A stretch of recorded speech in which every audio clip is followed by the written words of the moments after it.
ঢাকা থেকে মাগুরা হয়ে মাদারীপুর, বিকেল না পেরুতেই আবারও ঢাকা।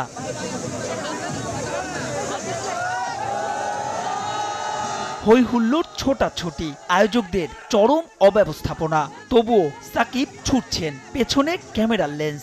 দেখে মনে হচ্ছে ক্লান্ত, রোদে একটু পুড়ে গেছি। আমেরিকা যে একটু ফর্সা হয়েছিলাম, তো এসেই 43-44 ডিগ্রি ইসের ভেতরে খেলতে যেয়ে একটু পুড়ে গেছি। ক্লান্তি নাকি ছয় না তাকে, তবুও তীব্র দাবদাহে সাকিব খেলছেন ডিপিএল টি-20 বিশ্বকাপের বছর, তাও ওয়ানডে ফরম্যাটের। সাকিবের মতে পরিকল্পনায় যেন গোড়াতেই গলদ। আমার কাছে মনে হয়েছে যে সুপার লিগটা যদি আমাদের টি-20 ফরম্যাটে হতো, এটা আমাদের দেশের ক্রিকেটের জন্য ভালো হতো।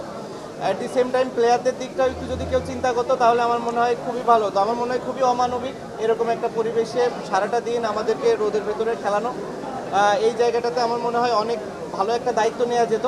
অ্যাট দি সেম টাইম এটা আমাদের ন্যাশনাল টিমের জন্য উপকৃত হতো, যেহেতু আমরা টি-20 ফরম্যাটে ওয়ার্ল্ড কাপ খেলতে যাচ্ছি।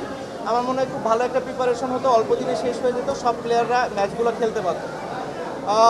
যে কোনো কারণেই হোক করেনি, বাট আমার কাছে মনে হয় এই চিন্তাগুলোই আসলে আমাদেরকে আরো সামনের দিকে এগিয়ে নিয়ে যেতে পারে। বিশ্বকাপের ঠিক আগে জিম্বাবুয়ে সিরিজ, 20 দলের যে আসরে জায়গা হয়নি আফ্রিকার দেশটির। এরপর আমেরিকার বিপক্ষে 3 ম্যাচের টি-20, এমন দলের বিপক্ষে সিরিজ খেলে কতটুকু হবে বিশ্বকাপের প্রস্তুতি? জিম্বাবুয়ে ইউএস এর সাথে খেলা বিবেচনা করে আমি যদি ওয়ার্ল্ড কাপ চিন্তা করি, আমার কাছে মনে হয় খুবই ভুল হবে।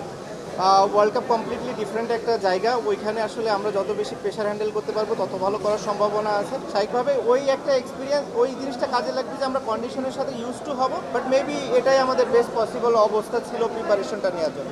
ক্রিকেটের দেশে আলোচনায় বিশ্বকাপ দল আর টাইগারদের সম্ভাব্য ফলাফল। সাম্প্রতিক সময়ে সংক্ষিপ্ত সংস্করণে বাংলাদেশও খেলছে ইতিবাচক ক্রিকেট, সাকিবও তাই আশাবাদের দলে।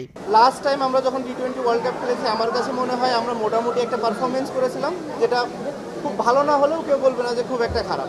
আমি আশা করব যে ওই জায়গাটা যদি আমাদের বেঞ্চমার্কে শুরু হয়, এই টুর্নামেন্টটা হবে, এই ওয়ার্ল্ড কাপ টুর্নামেন্টটা হবে আমাদের সেটা ছাড়িয়ে যাবে। সেটা যদি যেতে হয়, অবশ্যই আমাদের ফার্স্ট রাউন্ডে 3টা ম্যাচ জিততে হবে।